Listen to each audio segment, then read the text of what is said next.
උතුම් වූ ධර්මදේශනය ප්‍රඥා නාලිකාව තුළින් විකාශය කිරීමට ප්‍රචාරය කිරීමට ධර්ම දානය සිදු කිරීම සඳහා මල්ලවපිටියේ අංක 57 පදිංචි සමුද්‍රා බස්නායක විශ්‍රාමික ගුරුමාතාව සහ පවුලේ සියලු ඥාතීන් විසින් මෙම උතුම් වූ ධර්මදේශනය සඳහා සැදැහැති දායකත්වය දරා තිබෙනවා. උතුම් වූ ධර්ම දානයන්ගෙන් ජනිත වන්නා වූ මහා පුණ්‍ය ශක්තියෙන් 2021 වර්ෂයේ ජනවාරි මාස 27 වන දින පරලෝ සැපත් වන්නට යෙදුණු එම් නියාස් ආදරණීය ස්වාමි පුරුෂයාගේ 68 වන ජන්මදිනය වෙනුවෙන් පුණ්‍යානුමෝදනා කිරීම පිණිසත් මීට වසර 18කට පෙර තරුණ වේදීම අකල් මරණයකට පත් වූ එම් නිර්ෂාන් ආදරණීය එකම පුතුටත් මේ උතුම් පුණ්‍ය කුසල් අනුමෝදන් වේවා. පරලෝ සැපත් ආදරණීය පියාණන් වන එච්.බී. බස්නායක මහත්මයාටත් මෑණියන් වන නන්දාවතී බස්නායක මහත්මියටත් අනුර සේනානායක ගාමිණී වීරසේකර යන සොහොයුරන් ඇතුළුව මියගිය සියලුම ඥාතීන් මේ ධර්ම දානමය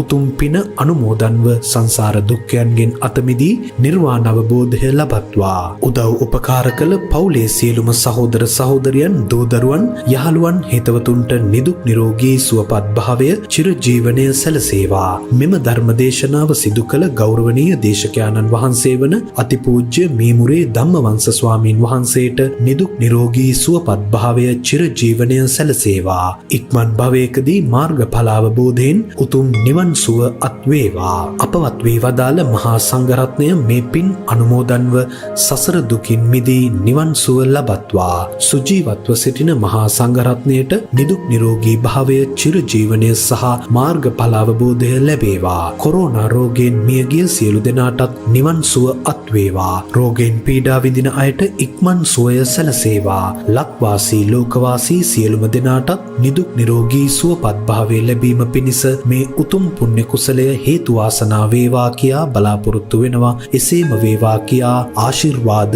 කරනවා. නමෝ තස්ස භගවතෝ අරහතෝ සම්මා සම්බුද්දස්ස. නමෝ තස්ස භගවතෝ අරහතෝ සම්මා සම්බුද්දස්ස. නමෝ තස්ස භගවතෝ අරහතෝ සම්මා සම්බුද්දස්ස. අත්තිකෝ ආවසෝතේන භගවතා ඥානතා පස්සතා අරහතා සම්මා සම්බුද්දේන දේදම්මා සම්මදක්ඛාතා. අවිජ්ජාච භවතණ්හාච විජ්ජාච විමුක්තිච තී. ධර්මානුශාසනාවෙහි සදහැවර අනුග්‍රහක දායකත්වය දරන්නා වූ බවතුන් ඇතුළු කොට ඇති මේ මොහොත අපට සවන් දීම සඳහා අවකාශයක් සලසා ගත්තා වූ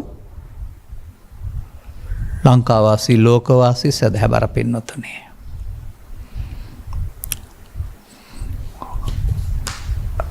අනුග්‍රහක බවතුන් කැමති පරිදි දේශනයක් කිරීම සඳහා මට ආරාධනා කර තිබෙන බැවින් මා තෝරාගත් දහම් පෙළක ඊළඟ මාතෘකාව සඳහා ප්‍රවිෂ්ඨ වෙන්න තමයි මේ සෝදානම් වෙන්නේ.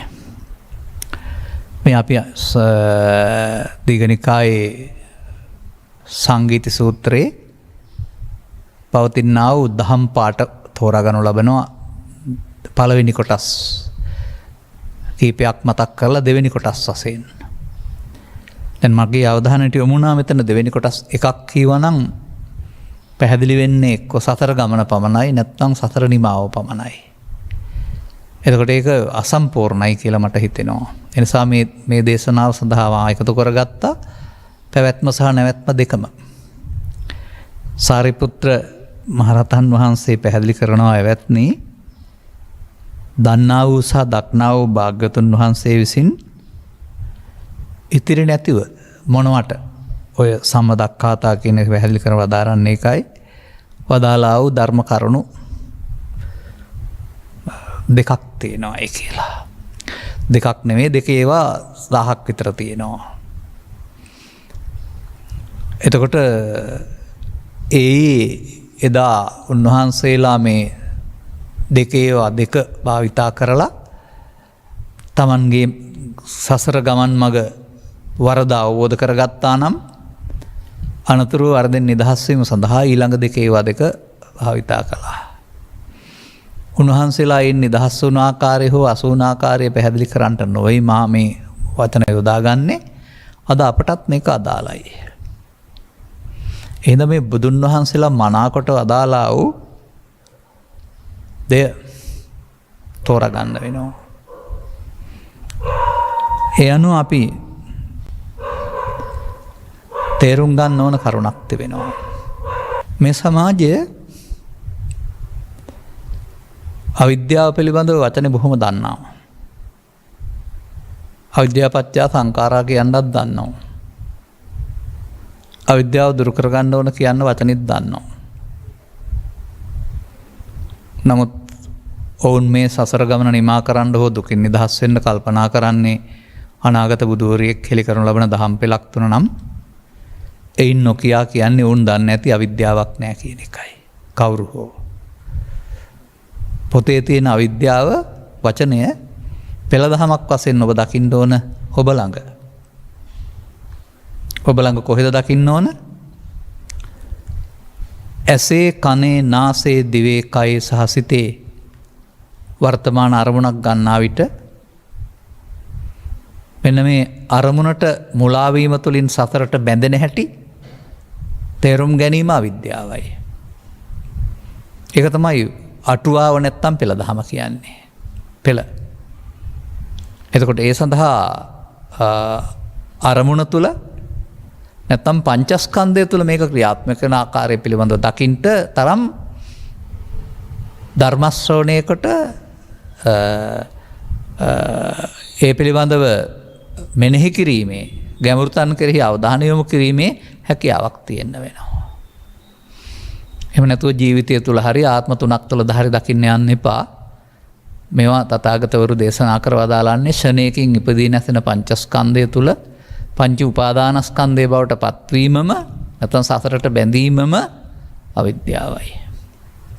ඒ මොහොතින් මොහොත බැඳෙන නිසා තමයි මොහොතින් මොහොත කඩන්නත් පුළුවන්කමක් තියෙන්නේ. බැඳෙන්නේ දවසට එක සැරේ නම් ජීවිතේට එක සැරේ නම් කඩන්න වෙන්නේත් එහෙමනේ. නමුත් මේක අනුපස්සී විහෙරති කියන එකේ තේරුම නැවත නැවතත් බලමින් වාසය කිරීමෙන් මිදෙන්න පුළුවන්. වැරදි පැත්තට අනුපස්සී විහෙරණයෙන් තමයි බැඳෙන්නේ. එඳ අවිද්‍යා පදයට තවත් අර්ථයක් තියෙනවා චතුස්සත්ත්‍ය නොදීම කියලා. ඔය ඉතින් චතුස්සත්ත්‍ය නොදන්න නිසා තමයි බැඳෙන්නේ. දුක හේතුව නැති වූ තැන මාර්ගය නොදැනීම කියලානේ පෙන්නන්නේ. ඉතින් ඒක දකින්නත් ඕන. දුක හේතුව දකින්න ඕන. නැති වූ තැන මාර්ගය දකින්න ඕන කොහෙද? පංච උපාදානස්කන්ධය තුළ. එහෙම නැතුව දකින්න බෑ. එතකොට මේ වචනෙට තියෙනවා අවිද්‍යා පත්‍ය සංඛාරා. අවිද්‍යා සංඛාරයක්. අවිද්‍යාව තුළ තමයි මේ සංඛාරය සිදු වෙන්නේ. එහෙනම් අපට ඒක මෙතෙක් තේරුම් ගත්ත දහම් පෙළවස් වල ඔස්සේ එන්න ඔක්කොම පැහැදිලි කරලා දෙන්න වෙලාවක් නැහැ. ඔබට තේරෙනවානේ සත්තට්ඨාන කුසල සූත්‍රයේ සඳහන් පරිදි ඔබ ඇසෙන් කනෙන් නාසයෙන් දිවෙන් කයෙන් ගන්නා වූ අරමුණක් රූප වේදනා සංඥා සංකාර විඥාන කියන ස්කන්ධ පංචකය යටතේ ගනිමින් ඒ වගේම හයක් පහළ වෙනවයි කියලා. ඒ වගේම ඔබ දැන් දන්නවනේ මේක වර්තමාන මොහොත නෙවෙයි, මේ වර්තමාන මොහොතේ ගැටෙනකොට උපදින පංච උපාදානස්කන්ධ උපදින්නේ යංකෝ භික්ඛවේ අනුසේති. අනුසේ තැබුව එකේ ප්‍රතිඵලයක් වශයෙන් කියලා. එතකොට ඒ විදිහට අපට පෘථග්ජන පුද්ගලයාට බාහිරෙන් ගැටෙනකොට බාහිර ප්‍රත්‍ය උදව් කරගෙන ඇසේ හෝ කනේ හෝ නාසයේ දිවේ හෝ කයේ රූප ශබ්ද ගන්ධ රස පොට්ටබ්බ තණ්හා සහිත මේ පංච උපාදානස්කන්ධය පහළ වෙනවා. ඒක මෙහෙමයි අපි කියන්නේ. චක්කුංජ පටිච්ච රූපේ චුප්පද්ද චක්කු විඥානං තින්නම් සංගති පස්සෝ. ගැඹුරින් බලන්න වචනේ පාඩම් කරගෙන බලන්න නැතුව ඇසේ නම් බාහිර රූපයක හැඩය චක්කු ප්‍රසාදය මේ විදිහට ප්‍රත්‍ය දෙකක් විතරයි පොඩි. එතකොට මේ දෙක එකට එකතු වෙනකොට එතෙන්ට එන්නේ Taman හදාගත්ත රූප තණ්හාව, ලෝභය නැත්නම් ද්වේෂය මොකක් හරි කාරණයක්. කෙනෙක් සමග තරහ නම් ඒ රූපයත් එක්කලා තරහව. අන්න ඒ Taman හදාගත්ත අතීතයේ මේ මොහොතට මතුවෙන එකට තමයි මේ පෙන්වන්නේ තින්නම් සංගති පස්සෝ. ඒ අතීතේනේ දැන් විඳින්නේ. තරහව නම් තරහව විඳිනවා. පස්සපච්චා වේදනා. ඒ විඳින්න ගියාම ඒකට තව සැරයක් ඇලෙනවා පරිගන්න නැත්නම් කියලා වේදනා තණ්හා. තණ්හා වුණාම මොකද වෙන්නේ? යලි හට ගන්න අවශ්‍ය විදිහට දැඩිව ගැනීමක් වෙනවා උපාදාන. උපාදාන වුණොත් නිර්ගස්සිතට ආයෙත් හේතු ඉතුරු වෙනවා. අතීතෙන් ආවා, වර්තමානයේ වින්දා, අනාගතයට තැබුවා. ඉස්සර ජීවිතේ, මේ ජීවිතේ, මත ජීවිතේ නොවේයි. ස්කර ස්කන්ධ පහේ, දැන් ස්කන්ධ පහේ, ඊළඟ ස්කන්ධ පහේ නොවේයි. එකම ස්කන්ධ පංචකය තුල. දැන් ඒකට තමයි කියන්නේ තණ්හා උපාදාන භව නිදිගස්සිතට යාම තමයි අවිද්‍යා සංකාරය කියන්නේ. ඒක පවක් වශයෙන් ගියා නම් අපුඤ්ඤාවි සංකාරය, පිනක් වශයෙන් ගියා නම් පුඤ්ඤාවි සංකාරය, ධානයක් වශයෙන් ගියා නම් ආනිජ්ජාවි සංකාරය, ඇහෙන් ගියා නම් රූප තණ්හාව, කනෙන් ගියා නම් ශබ්ද තණ්හාව. ওই විදිහට ඇසේ විතරයි පැහැදිලි කළේ, කනෙත් ඕක තමයි. සෝතංච පටිච්ච සද්දෝච. අන්න එතකොට මිනිසෙක් ජීවත් වීමේදී පෘථග්ජන පුද්ගලයෙක් වශයෙන් ප්‍රසාදයන්ට ගැටෙද්දී ඊට අදාළ හදාගත්ත අතීතයක් පෘථග්ජනින්ට උපදිනවා. ඒක වර්තමාන මොහොත කියලා හිතාන ඒ පුද්ගලයා කෙරෙහි ඇලීමෙන්, ගැටීමෙන්, වෛරයෙන් ඒ හැඟීම් අරගෙන ඒ හැඟීම තුළ ඔහු ජීවත් වෙනවා. ඔහුට කවදාවත් සසරෙන් නිදහස් වෙන්න බෑ. මොකද ඔහු සතර මේ මොහොත සතර හදන්න යොදා ගන්නවා. දැන් ඕක තේරුම් ගන්න ඕන. ඇස තුලත් ඔහොමයි, කන තුලත් ඔහොමයි, නාසය තුලත් එහෙමයි. අරමුණ තුල ඇසෙන් කනෙන් නාසයෙන් ගන්නා වූ අරමුණ තුල වෙනස් වෙන්නේ අර තින්නම් සංගති පස්සෝවල ප්‍රසාදයක් ගෝචර රූපයක් තමයි වෙනස් වෙන්නේ. ඇහෙනම් චක්ක ප්‍රසාදය සහ ප්‍රසාදේ රූප රූපය, කනේ නම් සෝත ප්‍රසාදය සහ ශබ්ද රූපය, නාසයෙන් නම් ගාන ප්‍රසාදය සහ ගන්ධ රූපය. එතකොට මෙන්න මේ විදිහට අපි ළඟ ක්‍රියාත්මක වෙන්නා වූ මේ අතීතයෙන් ගෙන වර්තමානයට රැවටි අනාගත හේතු තැබීම මිනිසුන් කරන සසර හදන වරද. ඒ නිසා ඒකට අවිද්‍යාව කියන්නේ. එතකොට මෙන්න මේ විදිහට පාපය තුල, පින තුල සත්වයා කාම භවය තුල භවගාමී වෙලා ඉන්නවා. මේක වෙන ආකාරයේ මිනිස්සු දන්නේ නැහැ, නමුත් සිදුවෙමින් පවතිනවා. තථාගතයන් වහන්සේ පිළිබඳ පෙළදහමක් හදාරමින් මෙහෙමයි මේක වෙන්නේ කියලා පෙන්වලා තිබෙනවා. එතකොට ඒක වෙන එකේ තිබෙන කාරණය තමයි ඔවුන්ට මේ කාම ලෝකයේ අරමුණු වල සැප තිබෙනවා, ඒක විඳින්න ඕනේ. එහෙනම් කාම තණ්හා ඒක. ඒ විදිහට ළමා කාලෙන් පසුව ඔය 60 කනට නාසයට එන අරමුණ සරලව හටගෙන නැති වෙලා යන තැනට ඉඩ දෙන්නේ නැතුව මඤ්ඤමාණයෙන් ගන්නවා නම්, නැත්තම් මමත්වෙන් ගන්නවා නම්,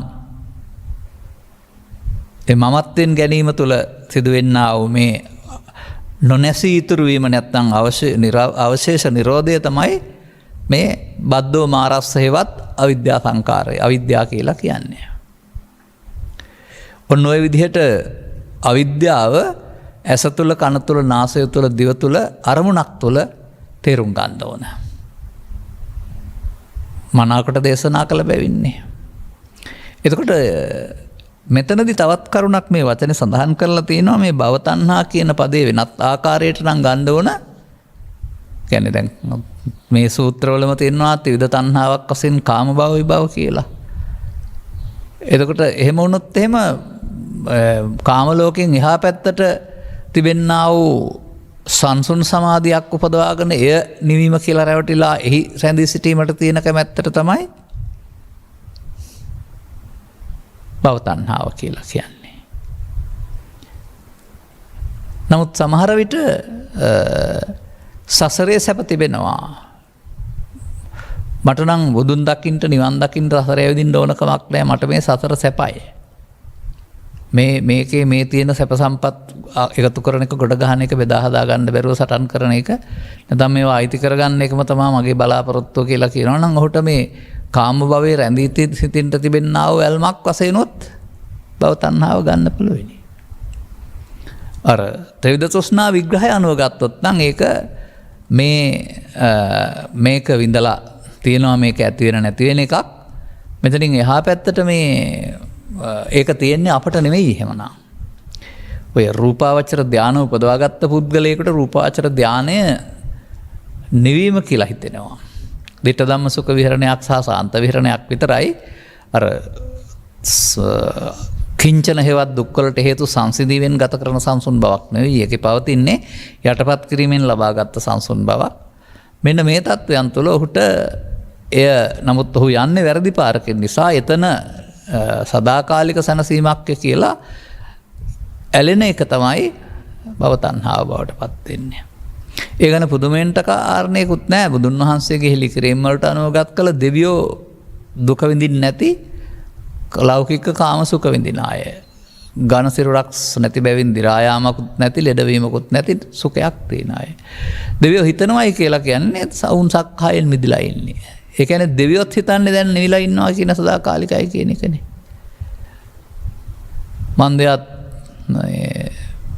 මිනිස් ලෝකේ අවුරුදු 100ක් එහාට එක දවසයි කියලා ඔය මම නම් මට තියෙන පොත්වලක් තිබුණා. එච්චර ගණන් ගත්තේ නෑ. ඔවා සූත්‍රයක තියෙනවා මං හිතන්නේ. එහෙම කියනවානේ. එතකොට ඔබට 100 කෙටි වුණාට දැන් ඒ 100 වතාව කීයක් ඉන්නවද දන්නේ නෑනේ. එතකොට ඒක එතනම රැඳී සිටින බැවින් ඔවුන් සදාකාලිකයි කියලා හිතෙන්න පුළුවන්. නමුත් ඔවුන් විඳින්නේ දිව්‍ය කාමයක් පංචද්වාරයෙන් ස්කන්ධ පංච උපාදානස්කන්ධය තුළ තමයි ඒක තියෙන්නේ. මෙන්න මේ විදිහට තථාගතයන් වහන්සේ වදාළා අවිද්‍යාව පොතේ බලන්නේ නැතුව පස්දරට හෝ මනෝදාරයට අරමුණක මුලාවීම තුළින් අරමුණ වර්තමාන ප්‍රසාජගෝත රූප නම් වූ ප්‍රත්‍ය තුළින් අතීතයෙන් තමන් ගත්තා වූ ලෝභ මූලික, දේශ මූලික, මෝහ මූලික හිත තමයි මේ නැවත නැවතත් තලු මරන්නේ කියන කාරණේ තේරුම් ගන්න බැරුවම ඒකට එන දේ මමත්වෙන් ගන්නවා. ඒකට එන දේ මමත්වෙන් ගන්නවා කියන එකේ තේරුම ලෝභයේදී, ද්වේෂයේදී, මෝහයේදී, ඊර්ෂ්‍යාවේදී, ක්‍රෝධයේදී, වෛරයේදී ඒ හැඟීම සමග ඇලීමමයි මමත්වෙන් ගැනීම. ඒ ඇලීම විස්තර කරන්නේ වේදනාපච්චය තණ්හා, තණ්හාපච්චය උපාදාන, උපාදානපච්චය භව කියන අර්ථයෙන්. මේ තණ්හා උපාදාන භව කියන තුනට තමයි අරමුණක් තුළ සිදුවෙන්නා වූ අවිද්‍යා සංකාරය කියලා කියන්නේ. ඒකයි අර පොතේ පතේ අවිද්‍යාව කියලා කතා කරුවාට හරි චතුස්සත්ත්ව නොදැනීම කිව්වට හරි ඉතින් මේකේ පෙන්නන්නේ මොකද්ද මේ සතරට බැඳීම? දුකට හේතුව මේක බව දන්නේ නැති නිසානේ මේ බැඳෙන්නේ. මෙන්න මේ විදිහට කාම ලෝකයේ තුල, පව තුල, පින තුල, ධානය තුල, රූප ශබ්ද ගන්ධ රස පොට්ටබ්බ ධම්ම තණ්හාව තුල මේ කියන විදිහට සසරක නිමාව දැකීම වෙනුවට සසරක අනාගත ඵල උපදින්න හේතු රැස් කිරීම නම් වූ මුලාවකට අහු වී සිටින බව තේරුම් ගත්තොත් අවිද්‍යාව තේරුම් ගන්න පුළුවන් වෙනවා. ඒ අවිද්‍යාව කියන එකේ තේරුමවත් ඇත්තටම මේ සත්‍යයක් නොදන්නකම මුලාව. එමත් නැත්නම් ඒකට තව වචනයක් ගන්න ඕනේ අවිද්‍යා සංඛාරය කියලා. ඒ සංඛාරය කියන එකේ තේරුම මොකද්ද බලන්න. යංකින්චි දුක්ඛං සම්භෝති සබ්බං සංඛාරපච්චයා. ඒ සංඛාරය තමයි එහෙනම් අනාගත දුකට හේතු රැස් කිරීම කියලා පෙන්වන්නේ. අනුපෘතග්ජන පුද්ගලයාට අයිති වෙන්නේ සංඛාරංච නිරෝධේන නාති දුක්ඛස සම්භවෝ නොවේයි මේ සංඛාරපත්තේ සංඛාර. ඔන්න ඔය විදිහට අපි මේ ලබාගත් ජීවිතයේ කරන කියන ක්‍රියාකාරකම් තුලදී පෘථග්ජන පුද්ගලයෙක් වශයෙන් කටයුතු කළොත් ඇසෙන් කනෙන් නාසයෙන් දිවෙන් කයෙන් මේ කියන සසරට ඇලීම, භවගමනට හේතු ගබඩා කිරීම, පැවැත්මේ වහලෙකු වීම කියන අර්ථය තුල ඒක ඇස තුල, කන තුල, නාසය තුල, අරමුණ තුල දකින්න ඕන.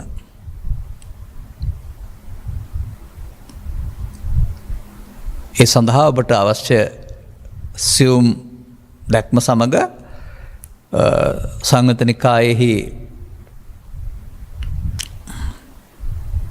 කන්දක වර්ගය තුල ස්කන්ධ පංචකේ නම් ඒකකය තුල මේක සිදුවෙන ආකාරය බලන්න ඕන.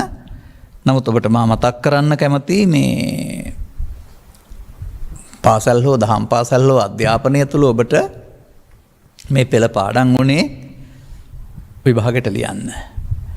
ඔබ පිළිබඳ කිසිම දැක්මකින් නෙමෙයි. ඔබ නෙමෙයි මමත් එහෙමයි. ඒක වචන පෙළ පාඩම් කරලා ගිරවෙක් වගේ කියන්න නැත්තම් වමාර පෑණින් වමාරන් ඉගෙන ගත්ත ඇරුණාම මේ පෙන්වන්නේ අපි තුල සිදුවෙන දුක්ඛගාමී දහම් පෙළ කියලා දැක ගන්නට තරම් අප වෙත යොමු වුණා වූ ඒ පෙළ දහම අපි ළඟ සිදුවෙන සිද්ධියක් වශයෙන් දකින්න තරම් අපි ඒ කාලේ නුවණ ලැබලා හිටියේ නැහැ.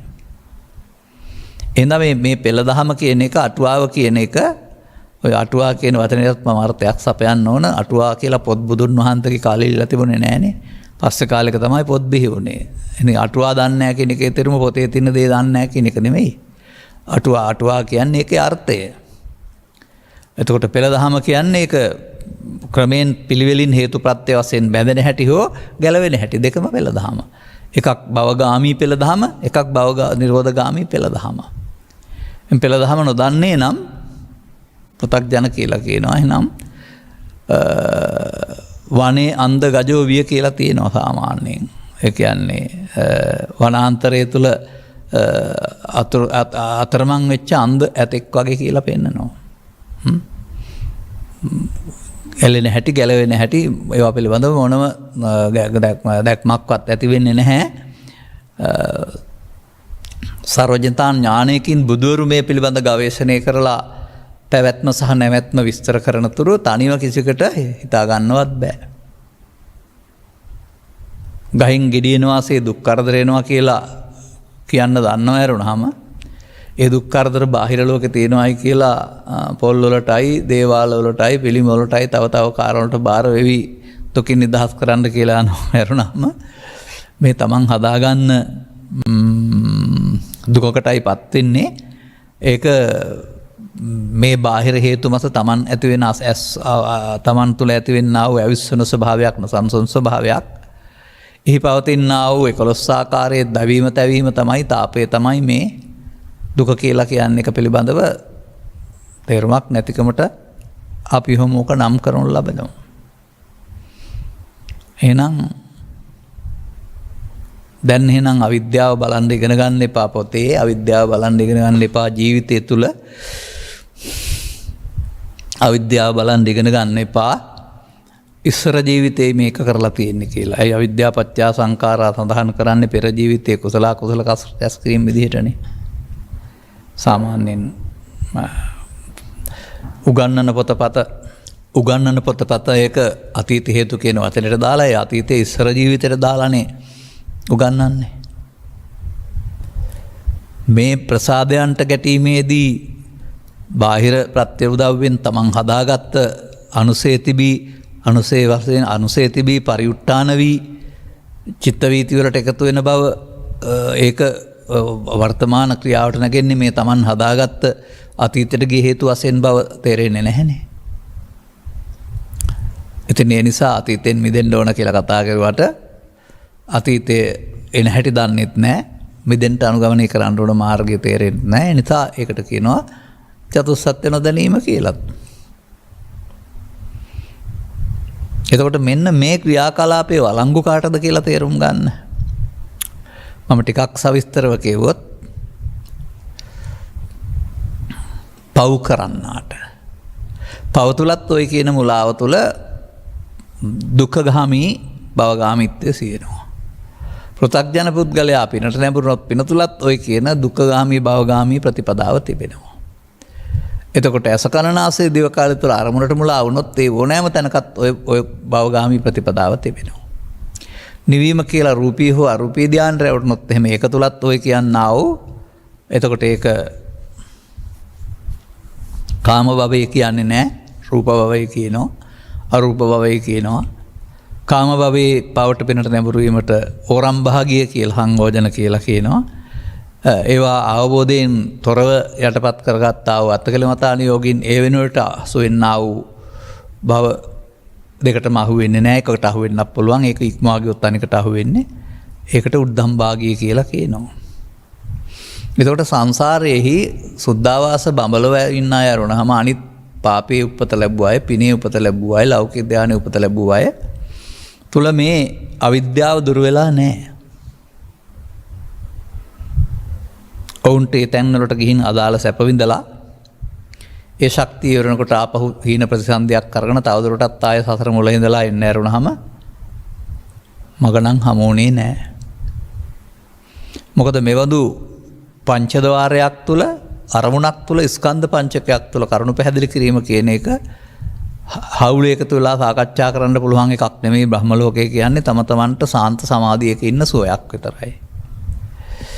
එතකොට පොත් සංරක්ෂණය කිරීමක් හෝ පැවිදි පරපුරක් නැති එකක් තමයි උපාතික ප්‍රතිසන්දි කියලා කියන්නේ. ඔවුන්ට එතන තිබෙන්නා වූ කාම සුඛය, දිව්‍ය කාමයේ සුඛය නිමි වශයෙන් පේනවා නේද? ඊට එහාට ඔයා ගවේෂණය කර කර ඉන්න දුකට හේතු හොයන්න තේරෙන්නේ නැහැ. දුකක් නැහැ නේ කොල්ලොන්ට.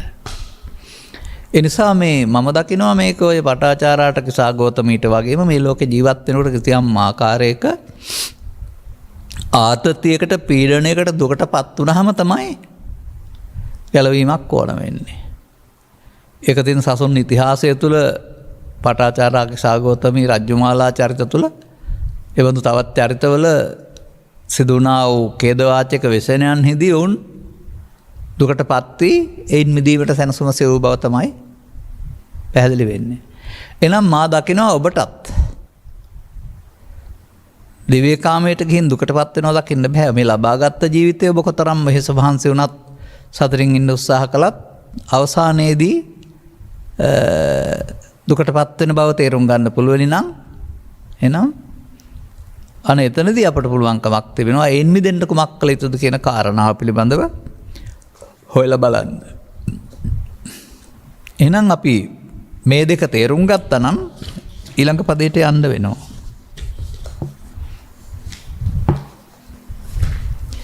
ඔය පැවැත්මයි පැහැදිලි කළේ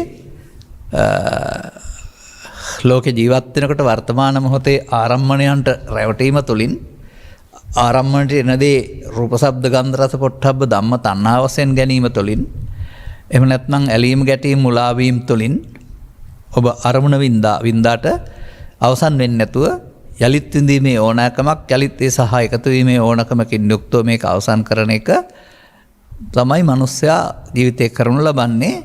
එයම ඔහුගේ භව ගමන නිර්මාණය කරනවා නැත්නම් අනාගත ඵල උපදින්න හේතුවක් ශේෂ කරමින් සසර හදනවා. සසර හදන මොහොත සසර නිමා කරන්න භාවිතා කරන හැටි තමයි තථාගත බුදු පියාණන් වහන්සේ භව නිරෝධගාමී ප්‍රතිපදාව වශයෙන් දේශනා කළේ. හදන එක භවගාමී ප්‍රතිපදාව වශයෙන් තමයි. තවත් මොනතරම් පෙළදහම් තිබුණත් ওই පෙළදහම් තුලින් ඕක පැහැදිලි කරගන්න පුළුවන්. ඒ නිසා ඒ පිළිබඳව තිබෙන්න ඕන පොතේ පතේ පාඩමක් නොවේ. ඒ පිළිබඳව තිබෙන්න ඕන මේ කියන පෙළ ශනයක් තුළ ඇස තුළ කන තුළ නාසය තුළ දිව තුළ අරමුණක මුලාවීමක් තුළ සැබෑවටම මෙහෙම මුලාවී නිදිගත් සිතකට හේතු තබා යලි එන්නට අවසන් කරනවාද කියලා ඔබට තේරෙන්න ඕන. කෙනෙක් සම්බන්ධයෙන් පාක්ෂික භාවයක් ලැබුවේ නැත්නම් පාක්ෂික භාවය උපදින්නේ නැහැ. කෙනෙක් සම්බන්ධයෙන් අමනාපයක් ලැබුවේ නැත්නම් දකින්නකොට උපදින්නේ නැහැ. අලුතින් දකින්න කෙනෙක් සම්බන්ධයෙන් පක්ෂත් නැහැ මනාපත් නැහැ. ඒකෙන් තේරුම් ගන්න එහෙනම් පක්ෂ භව විපක්ෂ භව මනාප භව යන වර්තමානයක් නොව මින් පෙර හදලා එකතු කරගත්ත අතීතයක් කියලා. ඉතින් මේකේ දුක් සහගත පැත්ත සිතට ආවම ඒකෙන් තැවෙන ස්වභාවයට තමයි ඔය අතීතං අනුසෝචන්ති කියලා පෙන්වලා තිබෙන්නේ. මේ ඇස තුළ කන තුළ නාසය තුළ මේක මෙහෙම පැහැදිලි කරමින් ඔබට සියුම් දහමක් පැහැදිලි කර වදාරන්නේ මේක අපබ්‍රංශයක් නොබවට පත් නොවි මේක අදයි සංසාරයට පහළ වුණේ දැන් හෝඩියේ ඉන්නේ නැත්තම් පෙරපාසලේ ඉන්නේ මෙතන ඉඳලා නිර්වාණය නැමැති උසස් පෙළ දක්වා දැන් යන්න ඕන කියලා ලෑස්ති වෙන්න නෙමෙයි දේශනා කරන්නේ. සංසාරික ගමන් මාර්ගයේදී කිසියම් ආකාරයකව දියුණු කරලා හුරු කරලා පුරුදු වෙලා නිමා කරගන්න බැරුව තමයි තවත් මව් කුසකට පුනර්භවයකට කාම ලෝකයට ඇවිදින් තිබෙන්නේ. නමුත් එහිදී ඇසුරු කරන අයගේ ඇසුරු කිරීම සහ මඟ පෙන්වීම තුළ ඔබට ඒ මඟ කුම්මග්ග වෙන්න පුළුවන් නොමග වෙන්න පුළුවන් නැත්නම් කාම දුගතිගාමි කාම සුගතිගාමි වෙන්න පුළුවන් භවගාමි වෙන්නත් පුළුවන්. සුරාව සූදුව දුරාචාරයේ මඟ පෙන්වන්නා කාම දුගතිගාමිත්වයට මඟ පෙන්වනවා. දාන සීල භාවනා ශික්ෂාපද සංවරයේ බාහ පෙන්වන්නා කාම සුගතියට මඟ පෙන්වනවා. තව එහාට භාවනාව කෙලෙස් යටපත් කරගෙන කරන්නාව පුද්ගලයෙකුට එහෙම සම්සුන් සමාධියක් තිබෙනවා නම් ඔහු ඒක සදාකාලික සැනසීම කියලා හිතලා ඒකට මඟ පෙන්වනු ලබනවා. අන්න එහෙමයි මේ සමාජය මුලාවෙන් නිදහස් වීම සඳහා යන ගමනේදීත් කාමරූප වරූප භව ඔස්සේ භවදිට්ඨියකට මැදිහත් වෙන්න කියන එක තේරුම් ගන්න වෙනවා. අපට අදාළ නෑ මේ රූපී ධානලාභියා අරූපී ධානලාභියා විමුක්තියට පත් වෙන්නේ කොහොමද කියලා. අපි එතන නෙවෙයි ඉන්නේ, අපි ඉන්නේ මේ කාම ලෝකේ වැඳීමක් තුළනේ. නමුත් තථාගතයන් වහන්සේ වදාළ වදනක් මා මතක් කරන්න කැමතියි.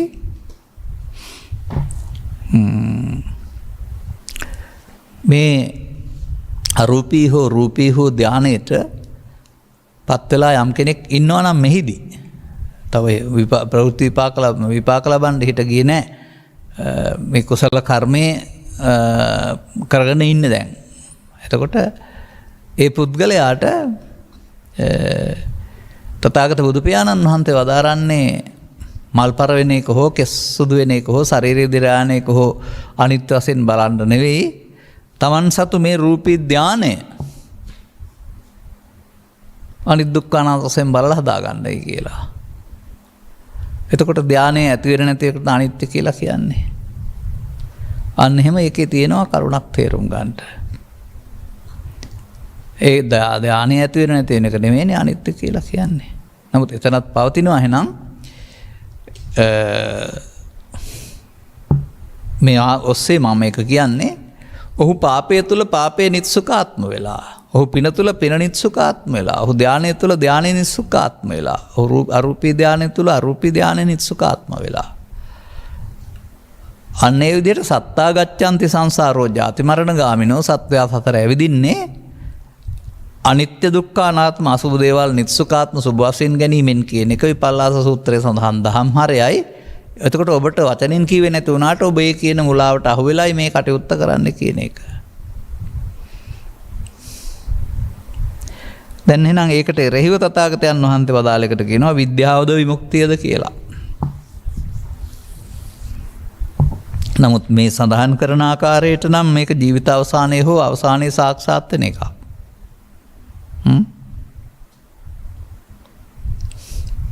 විමුක්තිය කියන්න නම් මිදීම කියන එකනේ. අවිද්‍යාවෙන් දුරු වීම තමයි විද්‍යාව පහළ වීම කියලා කියන්නේ.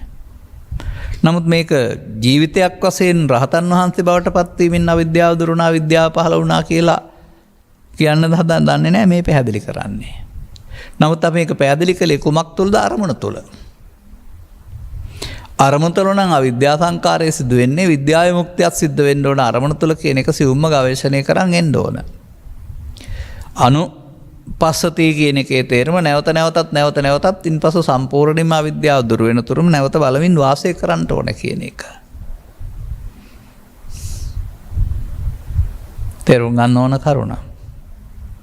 එහෙනම් මෙන්න මේ විදිහට Taman ලෝකේ ජීවත් වෙන්න ගියාම ඒ කරුණ ආශ්‍රයෙන් ඇලෙන්ඩ ගැටෙන්ඩ මුලාවෙන්ඩ දුක්ගුණි වලින් දැවෙන්ට අවශ්‍ය කිංචන ස්වභාවයන් ටිකක් චිත්තාභ්‍යන්තරේ හේතු වශයෙන් රැස් කරලා තමයි ජීවත් වෙන්නේ. ඊට අදාළ කරුණු බාහිරින් ප්‍රත්‍යවීමේදී මේ රැස් කරගත් හේතු ලෝභ දේශ මොහ ඊර්ෂ්‍යා ක්‍රෝධ මාන වශයෙන් පරිගැනීම් වශයෙන් නැවිදින් ඔබ මෙහෙයවීමේ බලපත්‍රය ඉල්ලනවා. ඔය දෙන්නකෝ මට ඕක මම ඕක කරන්නම් කියලා. එහෙම ඔබ යාට බාර දීපුවම ඔබ කරන වැඩේට බුදුන් වහන්සේ නමක් තියලා තියෙනවා ඡන්දයෙන්, ද්වේෂයෙන්, බයෙන්, මෝහයෙන් අගතියට යනවායි කියලා.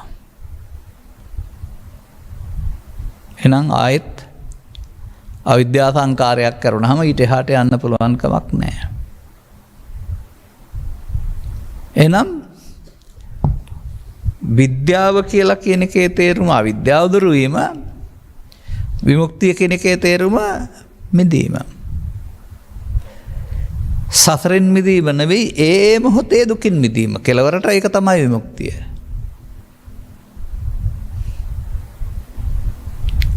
අන්න ඒ සඳහා අනුගමනය කරන්න ඕන ක්‍රියාකාරීත්වයක් තිබෙනවා. එතනදී තමයි මේ අවිද්‍යාව වෙනුවට විද්‍යාව පහළ වෙන්නේ සහ සංඛාරය වෙනකොට විමුක්තිය ලැබෙන්නේ.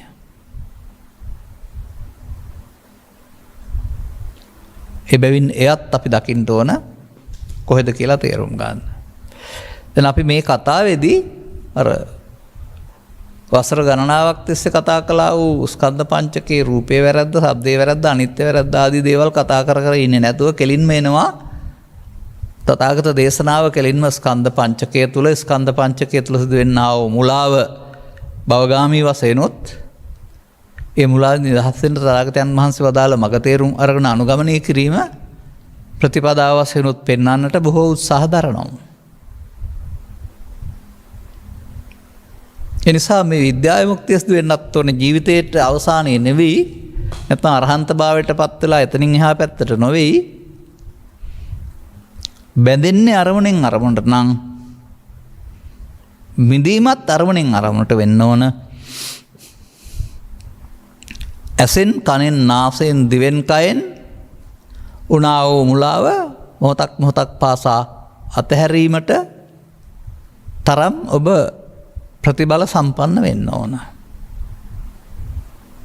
මේ සඳහා අපිට උපුටා ගන්නට තිබෙන සාක්ෂි මොනවද මේකේ?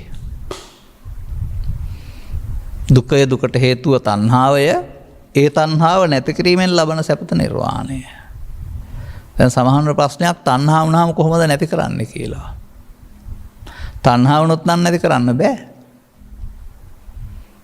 නමුත් තව ටිකක් විමසලා බලපුවම නැති කරන්න නැත්නම් කඩන්න තියෙන පාරක් තිබෙනවා. අන්න එහෙමයි අපි මේක තේරුම් ගන්න අවශ්‍යකමක් තිබෙන්නේ. එහෙනම් අපට යලිත් වතාවක් ලෝකය අමතක කරලා ලෝකයේ සිදුවෙන සිදුවීමක් ඇසේ කනේ නාසයේ දිවේ කයේ ගැටීම තුළින් ඒකට අදාළ Taman එකතු කරගත්ත අගේ හෝ ගැටුම හෝ ආදී වශයෙන් ඒ ස්වභාවයන් උපදින බව තේරුම් අරගෙන Tamanට මෙහෙම ගැටෙන විට උපදින්නට හදාගත්ත අතීතයක් හෙවත් බරක් තියෙනවායි කියලා තේරුම් අරගෙන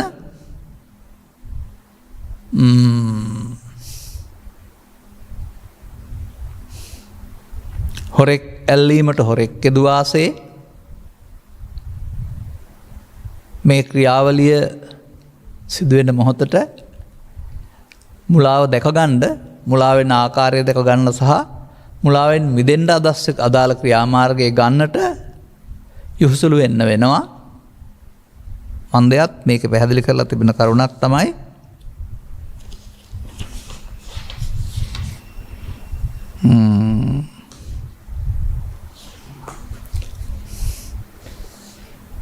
පුද්ගලයා මේ කරුණ තේරුම් ගත්තේ නැත්නම් ඔහු අර කූඩැල්ලා කොට්ටේ තැබුවට සිටින්නේ නැහැ වගේ, ඔහු කැලේටම යන්න හදනවා වගේ, ඔහුට මේ ලැබෙන ආරම්මන සුඛය තමයි ලෝකෝත්තර සුඛය කියලා හිතලා, ඒක සදාකාලිකයි කියලා හිතලා එය මත යැපෙන්න, ඒ සුඛී ජීවිතය කරගන්න තමයි මිනිසා පුරුදු වෙලා තිබෙන්නේ. එතකොට මේ යැපීම අනුන්ගෙන් යැපෙන්නේ. ඒ කියන්නේ Tamanට පංචද්වාරයට යම් කාරණයක් ගැටේද, ඒකට අදාළ Taman තබාගත් ඇලීම් ගැටීම් මුලාවක් චිත්තාභ්‍යන්තරයේ පවතීද, ඒ උපදිනවා.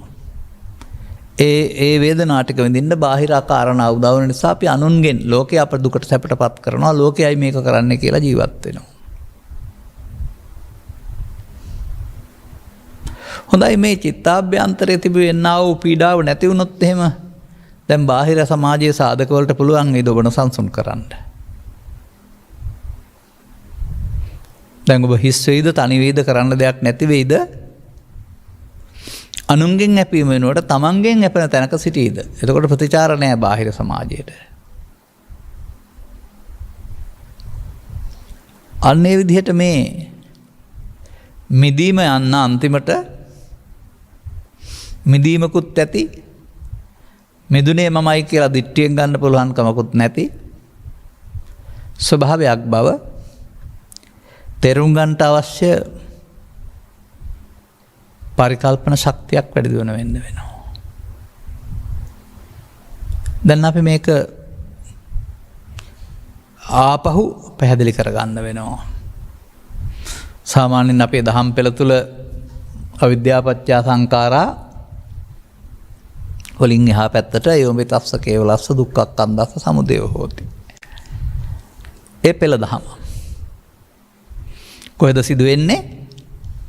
භාරතයේ හෝ පොතපතේ නෙවෙයි, ඇස තුල, කන තුල, නාසය තුල, දිව තුල, අරමුණ තුල.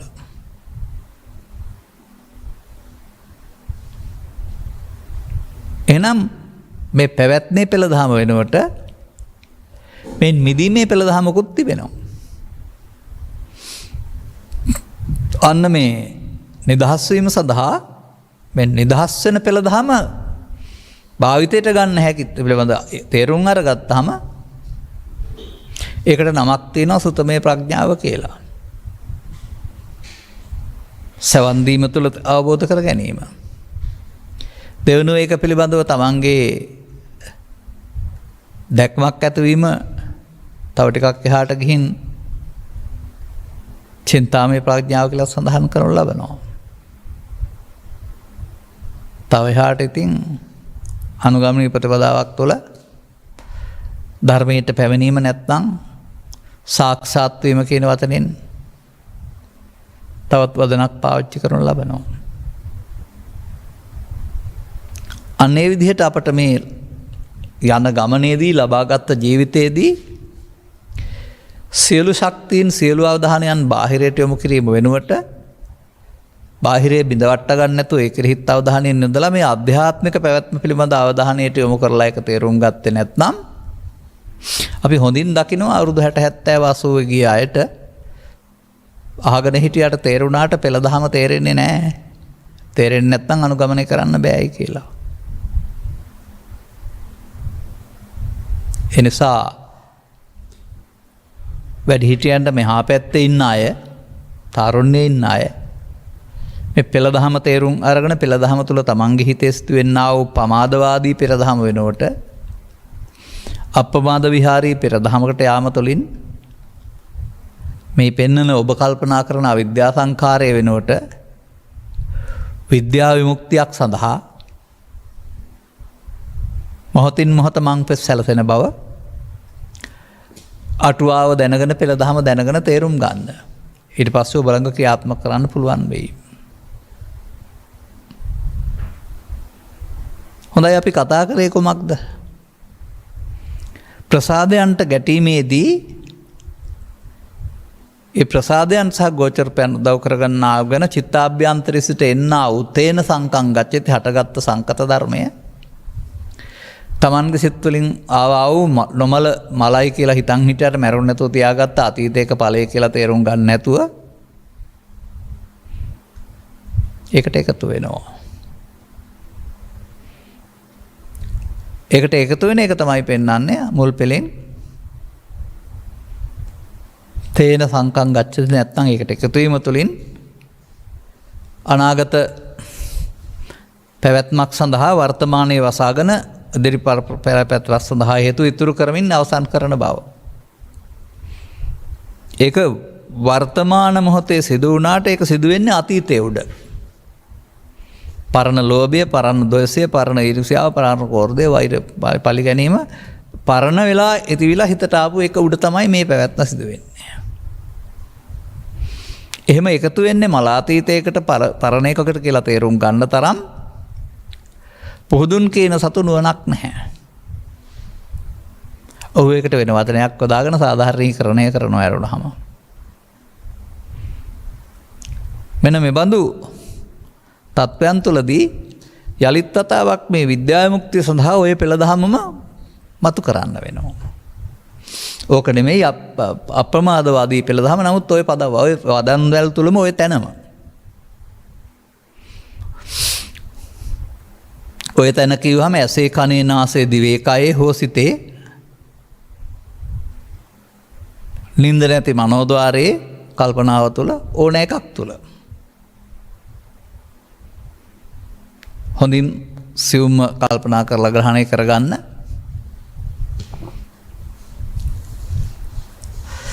ස්කන්ධ කියනවට හැකියාවක් තියෙනවා හටගත්ත ගමන් නැසෙන්න. එනම් ලෝභ දේශ මොහ හටගත්තම ඒවා බාරගත්තොත් අගයක් එකතු කළොත් තමයි ඒකට අගය එකතු වෙමින් වැඩෙන්නේ. එයාට අපේ විජිතේ තැනක් දුන්නේ නැත්නම් එයාට මෙහි පවතින තැනක් නැහැ. එයාට ආහාර හම්බ වෙන්නේ නැහැ. එවිට ඔහුට සිදු වෙනවා ආහාර නැතුව මිය යන්න. පැවැත්මට අවශ්‍ය ශක්තිය නොදීමෙන් මිය යාම ආහාර නැතුව මිය යාම. මේ ආහාර කියන්නේ කනබුන දේවල් නෙමෙයි මතක තියාගන්න. දැන් මේක තථාගතයන් වහන්සේ යම් යම් තැන්වල පෙන්වලා තිබෙනවා මෙන්න මෙහෙම. අක්කෝදේන ජිනේ කෝදං. අන්න. කෝදේ ජය ගන්න කෝද නොකිරීම පාවිච්චි කරන්න ඕන. අසාදුන් සාදුනා ජිනේ.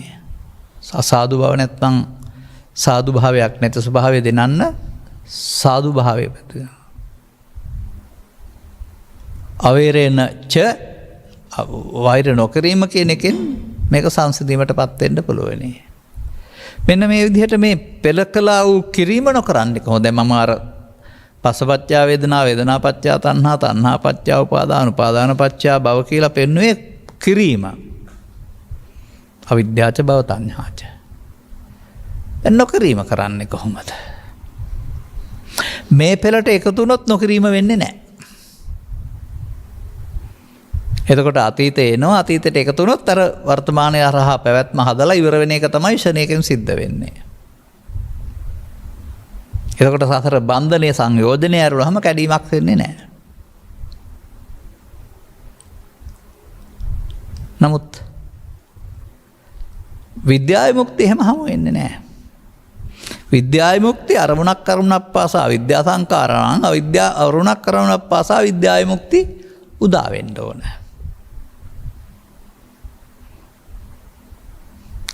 මේ සඳහා ඔබට අවශ්‍යකමක් හෝ සුදුසුකමක් තියෙන්න වෙනවා. මේ ගමනට අහු වෙලා කාමරූප අරූප භවතර වලට ගියොත් ඊට අදාළ විපාකයන් විඳින්මින් භෞතිකය තුළ ඇවිදින්න වෙනවා ඇරුණාම විද්‍යා විමුක්තියට පත් වෙන්න දැනක් නැහැ කියන එක. ලබාගත් ජීවිතේ ගත කරලා තියෙන ආයුෂ අල්ප හෝ ටිකක් වුණාට තව එහාට කාලයක් ගත කරන බැවින් ඔබට මේ අතීතයට එකතු නොවී ඉන්නට අතීතයේ මල දෙයක් වශයෙන් දකින්නට ඔබට සිහිය උරු කරන්න පුළුවනි නම් එහෙනම් ඔබට බුදුන් වහන්සේ වදාළ බුදුන් වහන්සේ වෙත යන පෙළ දහම. අර පෙන්වුවේ භවගාමී පටිපදාව භව නිරෝධගාමී පටිපදාව හොයාගන්න පුළුවන් වෙනවා. අර පෙන්වුවේ පමාදවාරී පෙළ දහම දැන් එහෙනම් අපමාදී පෙළ දහම හොයාගන්න වෙනවා. එහෙමයි ඒක විද්‍යා සහ විමුක්ති පත් වෙන්නේ කොහොමද හොයන්න ඕනන? හොඳයි අපිට දැන් තේරෙනවාද ඔය බුදුන් වහන්සේ සිහියෙන් කටයුතු කිරීම කියලා සති කියන පදයකට අරුත් දැක්වීමක් ඔතෙන් දීලා ඔතෙන් එකතු කරගන්න කියන්නේ. අර පරණ පෙළේ යන්න නම් පරණ එකට අහු වෙන්න නම් සතිය ඕන නැහැ. ඔබට මේක තේරුම් ගන්න ඕන නම් ඔබ විසින් එකතු කරගත්ත අතීතයක් මෙතෙන්ට එන්නේ ගැටුමකදී ප්‍රශ්නයකදී ඒ ඔස්සේ ගිය සතර හදන එක නිසා සසරට බය නම් ඒකට එකතු නොවෙන්න. අක්කෝදේන අසාදුන් අවේරේනච කියන වචනෙන් පෙන්වන්නේ මං හිතන්නේ ඔය ඒකට එකතු නොවෙනවා කියන එක. එහෙනම් ඒකට හොඳ අවබෝධයක් තියෙන්න ඕන. මේ මලාතීතයට පණ දීලා එකතු වීම තුළ තමයි අපි වර්තමානයේ හරහා අනාගත ඵල උපදින්න හේතු තබමින් භව ගමන කරන්නේ. මේ මලාතීතයේ එන වෙලාවට අපි ඒකට පිළුණු දෙයක් වශයෙන් දැකලා අතහරින්න එකතු නොවෙන්න පුළුවන් නම් එයාට ආහාර හම්බ වෙන්නේ නැහැ. එතෙන්ට සතිය පාවිච්චි කරලා එයා අතහරිනවා. නිරෝධය දකින්නවා. එයාට ආයුධ නැහැ. එයාට ජීවත් වෙන්න තැනක් නැහැ. එයා මේ යන්න ඕන නේද? එතකොට එයාට එකතුනේ නැත්නම් මොකක්ද එතන සිදු වෙන්නේ?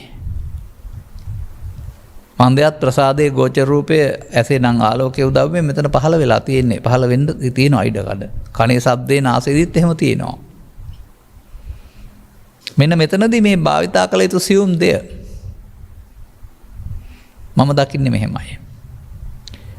අර තින්නම් සංගති පස්සෝ කියන එකේ පස්සපච්චා වේදනා විඳින්නේ තමන් හදාගත්ත ප්‍රතිරූපයට ප්‍රතිබිම්බයට අතීතයේ පවතින ලෝභයට දේශයට මෝහයට.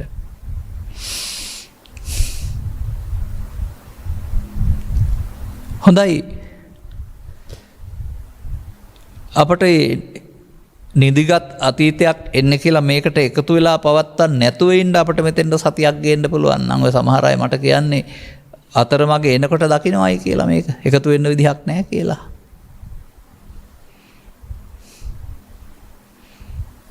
දැන් තින්නම් සංගති පස්ස උනේ නැත්නම් මොකද වෙන්නේ? ඇහි හෝ කනේ හෝ නාසයේ හෝ දිවේ. අර වර්තමානයේ ගැටෙනවා තමයි. නමුත් අතීතේ ඉන්නේ නැත්නම් ඒක මැදිහත් කරුවෙක් වෙනවා නම් එයා අයින් කරන්න. එතන සිදු වෙන්නේ පස්සපච්චා වේදනාද පස්ස නිරෝධෝද? මම නම් දකින්නේ සසර කැඩීම සඳහා තථාගතයන් වහන්සේ වදාළා වූ මේ අතීතයේ ඇවිදින් වර්තමාන හරහා අනාගතය හදන එක නවත්තන්න මෙතෙන්ට ගේන්න ඕන. මම නොවන බවට අල්ලා නොගන්නා බවට පැවැත්මට අසු නොවන බවට දියුණු කරන්නා වූ සතිය සිහියෙන් කටයුතු කරන්න ඕන තැන ඔය.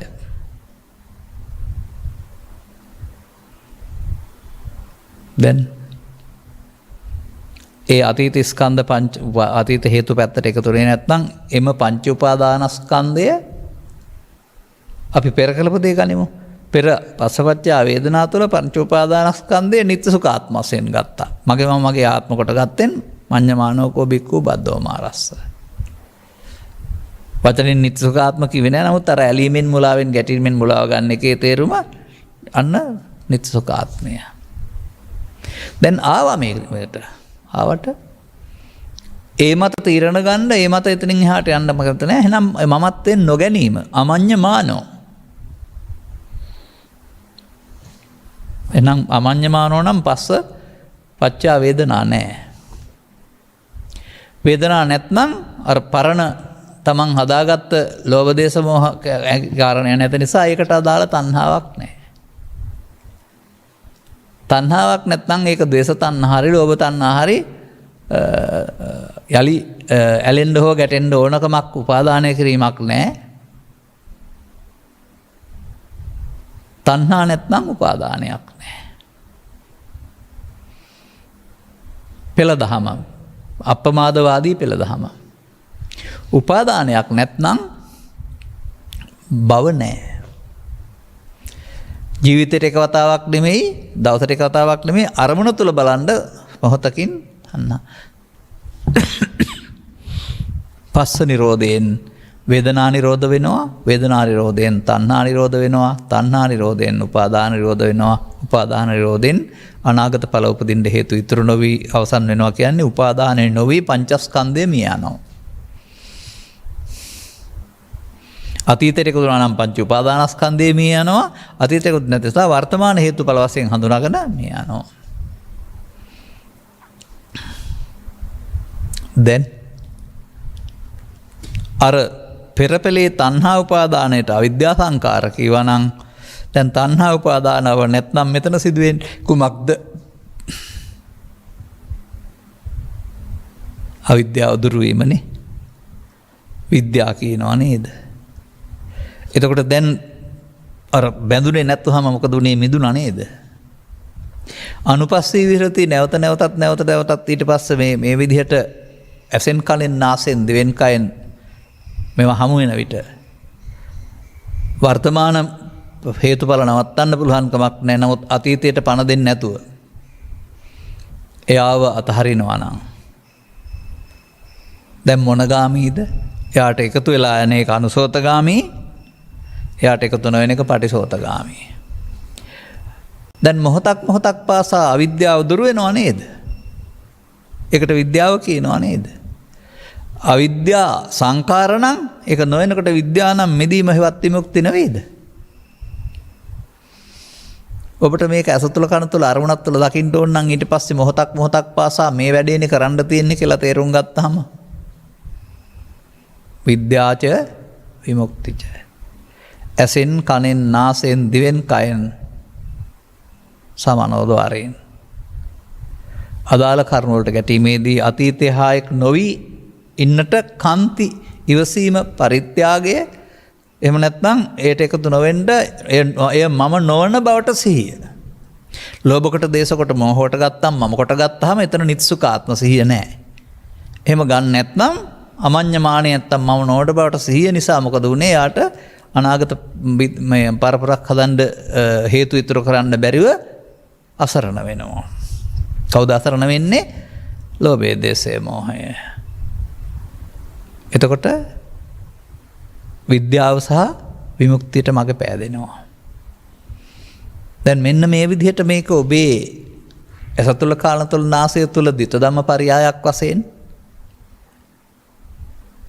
පළමුව ධර්මයේ තේරෙන්න පෙර කරගත්තා වූ මෝඩකම පැවැත්ම වශයෙන්ුත් මොන දේවල් කරත් සතර හදුව ඇරුණාම පව් කළා, පින් කළා, ධානය වැඩුවා, සිල් සමාදන් වුණා, පැවිදි වුණා, උපසම්පදා වුණා, විහාර හැදුවා. බොහොම හොඳ දේවල්. නමුත් ඒ තුළ මේ ස්කන්ධ පංචකය තුළ ප්‍රමාද විහරණය දැක්කත නිසා ඒක අවිද්‍යා සංකාරයම තමයි පැවැත්මට. දැන් පැවැත්ම මොහොතම නේද විද්‍යාවේ මුක්ති වෙන්නේ නැවැත්මේදී. පැවැත්ම සංසාරයයි නැවැත්මනේ. අන නවත්තන්නේ කොහොමද? මෙනම් සතිය යොදලා පරණ කුණු කන්දල් ටික ස්පර්ශ වෙන්න නොදී අතහරින්න. ඉවසීමෙන් සැනසීම ලැබේ. කන්ති පරමන් තපෝඩි පිත්තා. කෝධ නොකිරීමෙන් චෝදය ජය ගන්න පුළුවන් වෙයි. දැන් ඊට පස්සේ මේක තේරුණාම මොකද්ද මේ භාවනාව? අතීතෙන් මිදීමේ භාවනාව. සිහිය උදව් කරගෙන සුවහසක් අරමුණු වෙන්න පුළුවනි. නින්ද හැරුණේට අනිත් ඕනෑම එකකදී බාහිරින් ගැටෙනකොට යම් කිසි නොසන්සුන් වීමක් වෙනවා නම් ඒකට කියනවා uppannam kama vitakkam uppannam vihinta vitakkam uppannam vyapada vitakkam. ඒකෙදි නේද මේ ආපහු යන්න තියෙන්නේ. අනිත්ව හදන්න දෙයක් නැහැ නේද? ඔන්න ආපහු යන්න පටන් ගන්නවා. දැන් ආපහු යන්න පටන් ගැනීමේදී එහෙනම් උපන්න කුසල් දුරු වීම සිදු වෙන අතර නූපන්න කුසල් නූපදීම සිද්ධ වෙනවා. නූපන් කුසල් උපදින අතර උපන් කුසල් වැඩි වෙනවා කියලා කියන්නේ මාර්ගඵල පිළිවෙලින් පත් වෙන සෝවාන් ආදී මාර්ගඵල වලට කුසල් කියනවා. සකෘදාගාමි අනාගාමි අරිහත් වෙනවට උපන් කුසල් වැඩි දියුම කියලා කියනවා. කුසල කියන්නේ දක්ෂතා කියන එකනේ.